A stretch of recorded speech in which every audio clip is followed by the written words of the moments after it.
Hello guys, welcome to funny talks. Araku వెళ్ళాకనే అక్కడ cab మాట్లాడుకున్నాం అనమాట. ఎందుకంటే క్యాబ్ లేకపోతే మా జర్నీ అసలు వేరుంటుండే. కానీ ఒక సాలెగాడు ఉన్నాడు, మా ఫ్రెండ్ గాడు, ఆడు జీవన్ అని మూడో వ్యక్తి. వాడు మాత్రం క్యాబ్ ఏంది, ఇక ట్రిప్ స్టార్ట్ అయినప్పటి నుండి అమ్మాయిలతో ముచ్చట్లు. ఇక అదంతా చూసి మేము కూడా సరేలే పోనీ ఎంజాయ్ చేయని, వాడిది ఎంజాయ్మెంట్ వాడిది అని మేమిద్దరం మాత్రం ఫుల్గా ఎంజాయ్ చేసినాం. పాటలు వినుకుంటా, డ్యాన్స్ చేసుకుంటా, వీడియోలు తీసుకుంటా, అబ్బా. ఇంకా లాస్ట్కి అయితే మేము బుర్రా కుయిస్కి అయితే వచ్చేసినాం. ఆడికి వచ్చి ఆ గుహలలో లోపల పోతా ఉంటే తవ్వు బాబా ఎంత లోపల ఉంది, అది మస్తు లోపల.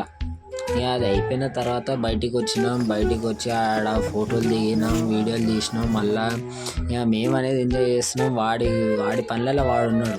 దాని తర్వాత మేము చాలా ఆకలి వేస్తుంది, పొద్దున్న ఏం తినలేదని చెప్పేసి అక్కడికి వెళ్ళి బ్యాంబూ బిర్యానీ అనేది మేము ప్రీ ఆర్డర్ ఇచ్చుకున్నాం అనమాట.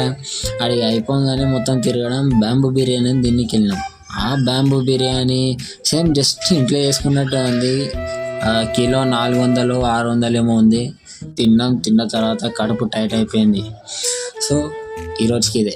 ఇక మా అరకు ట్రిప్లో నెక్స్ట్ ఏం జరిగిందో నెక్స్ట్ వీడియోలో కనుక్కుందాం. Stay tune.